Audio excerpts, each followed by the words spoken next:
Con mucha actividad de turismo receptivo. En un rato vamos a estar ahí en el centro, muchos uruguayos, también brasileños, aprovechando el dólar libre alto y la Argentina muy barata en esos dólares. Nos sale carísimo para los argentinos, obviamente, comprar cualquier cosa, pero los extranjeros se están aprovechando y sobre todo los uruguayos. Ahora vamos a contar que hay una movida fuerte. También hay una movida fuerte en este fin de semana largo en términos turísticos, de turismo interno. Después vamos a analizar ahí qué está pasando en Mar del Plata, en Carlos Paz, en Bariloche, en distintos centros turísticos del país. Uno tiene la impresión de que hay una nueva conformación, digamos, del turismo doméstico, ¿no? Un sector de la sociedad que se puede de alguna manera desplazar o utiliza algunos ahorritos o algunos pesitos que tiene ahí guardados, o mejor dicho, que le pueden llegar a sobrar para poder hacer turismo en los fines de semana largo. Ahora vamos a contar qué está pasando. La contracara es lo que está sucediendo con el consumo, y en particular el consumo de tarjeta de crédito, y cómo se ha encarecido el costo del financiamiento, y eso está generando una desaceleración notoria del consumo en los principales centros urbanos. Y voy a arrancar con eso, el dilema que descontrola la interna entre Alberto Fernández y Cristina Kirchner. Es justamente ese dilema de ajustar o no ajustar. Ahora vamos a hablar con Gustavo Marangoni.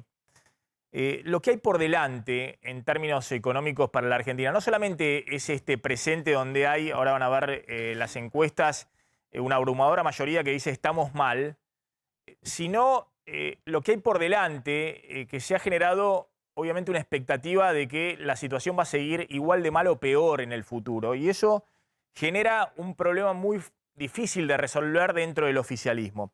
Sobre todo porque lo que está pasando en el proceso inflacionario y lo que está sucediendo en términos de lo que viene, por ejemplo, ajuste de tarifas de servicios públicos, toda la discusión de achicar todavía más el consumo vía la suba de tasas y la propia inflación erosionando el poder de compra de salarios, jubilaciones, planes sociales, es un ajuste que en términos de percepción es peor recibido por el votante del oficialismo que por el votante de la oposición.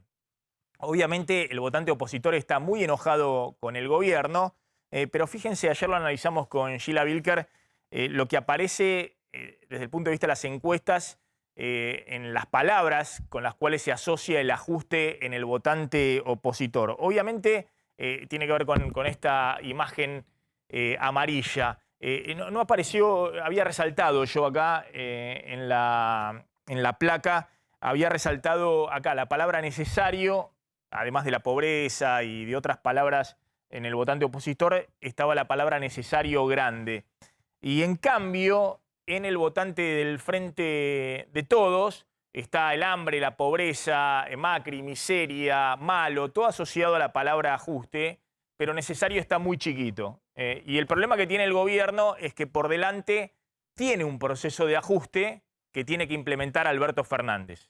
No el gobierno anterior, no un dirigente de la oposición, sino el propio presidente de la Nación.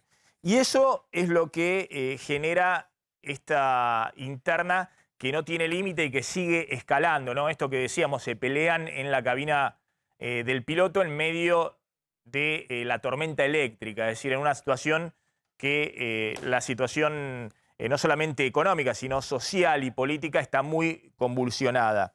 De hecho, fíjense lo que le pasa al gobierno. Por un lado, el FMI sale a decir lo obvio, que hay que frenar esta inflación, hay que tratar de domar esta inflación porque está paralizando la economía argentina. Es el impacto que estamos viendo. Salió la directora de estrategia del FMI, donde se va a realizar en estos días la cumbre de primavera del Fondo Monetario Internacional, y salió a decir, la inflación está paralizando a la economía, hay que domar la inflación.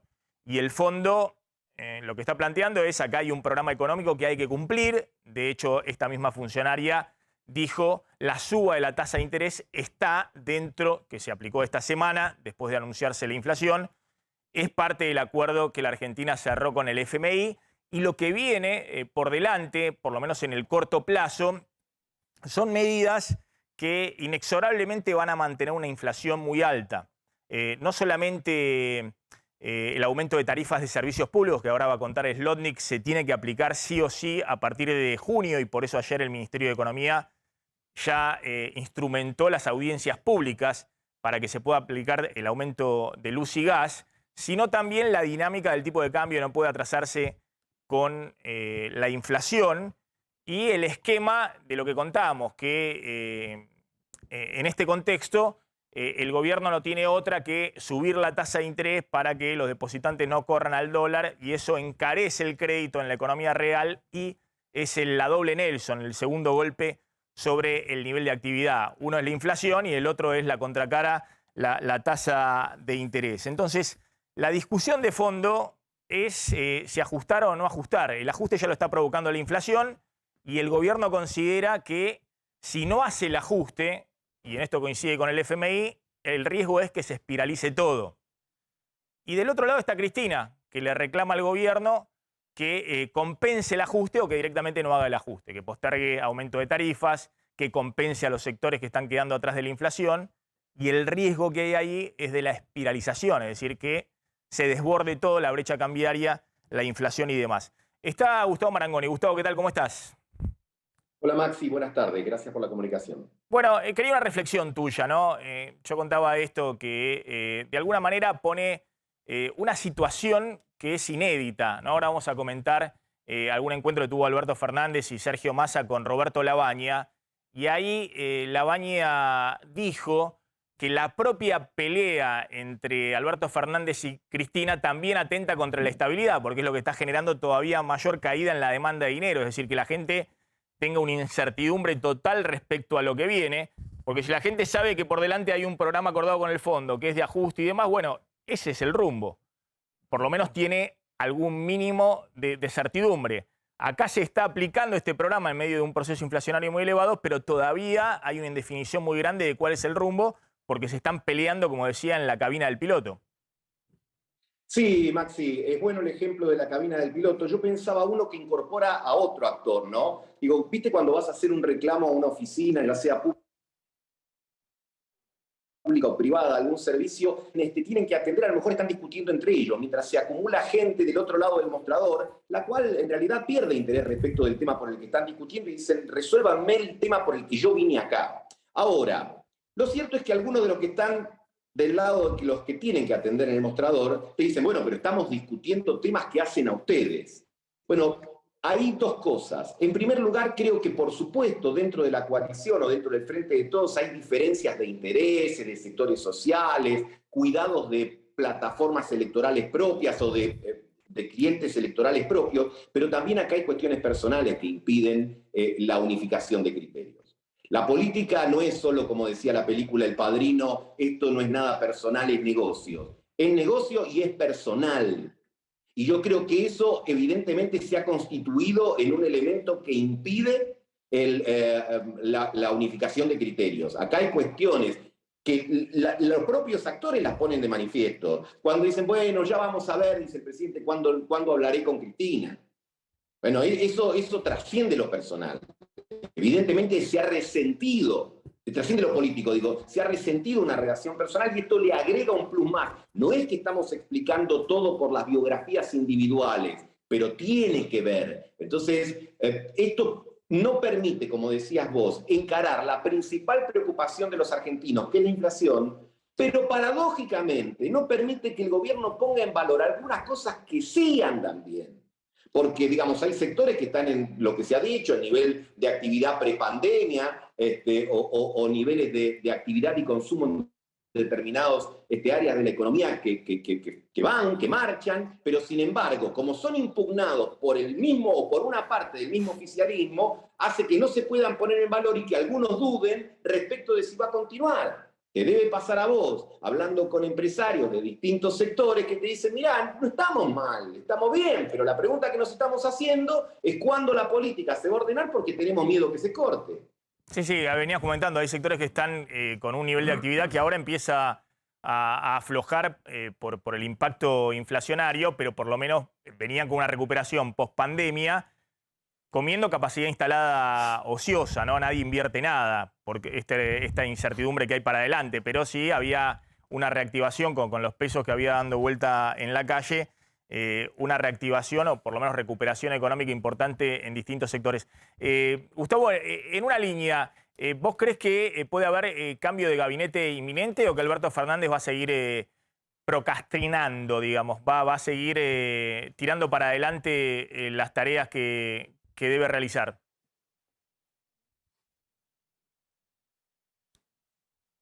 Bueno, lo perdí ahí a Gustavo.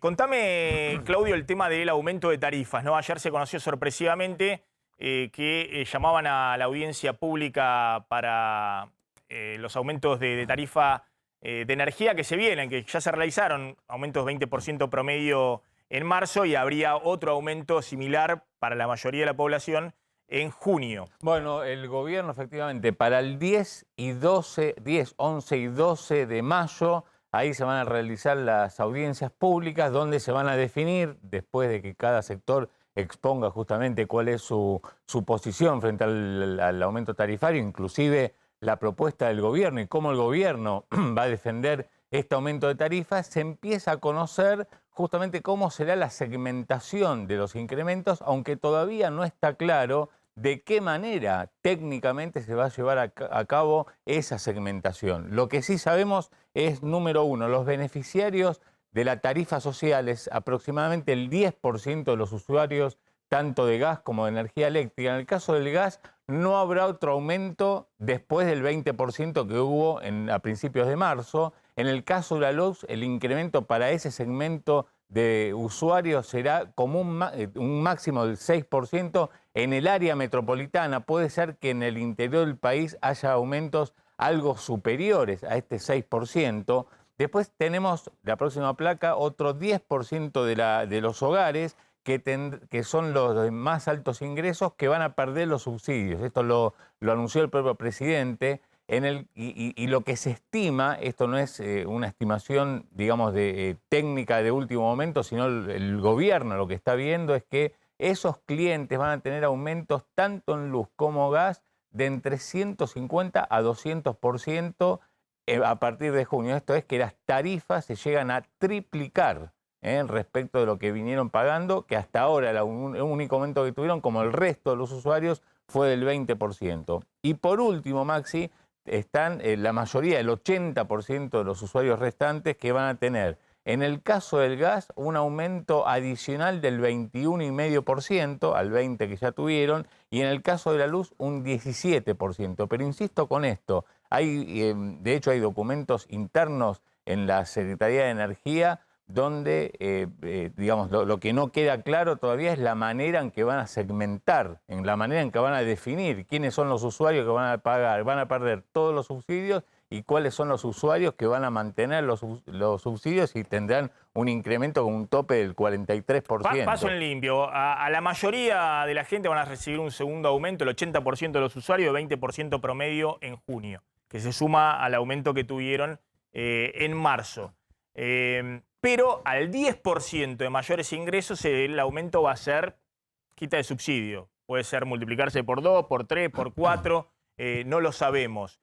Y ahí hay un problema porque ahí en ese 10% de mayores consumos no solamente están los de mayores ingresos, más allá de que van a ser cruzamiento patrimonial y demás, sino que puede haber perfectamente, qué sé yo, una pyme que usa intensivamente la electricidad y el gas, ya sea porque es una panadería o porque es una empresa que usa intensivamente el gas.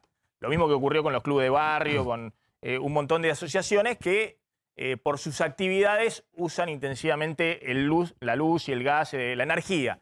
Entonces, cuando hablamos que para el 80% de los usuarios es el promedio el 20%, puede empezar a colarse, si la segmentación no se hace bien, aumentos mucho más importantes para un universo mucho más grande, sobre todo en el sector comercial o en el sector de pymes y demás, más allá de los usuarios particulares. Entonces, ojo que estamos hablando de un segundo paso que está en un contexto donde la inflación está corriendo al 55% anual y donde muchos han tenido ya aumentos, sobre todo, bueno, el de marzo. Esto es área metropolitana, porque en el resto del país los aumentos vienen corriendo, claro, sí. en muchos casos, al ritmo de la inflación.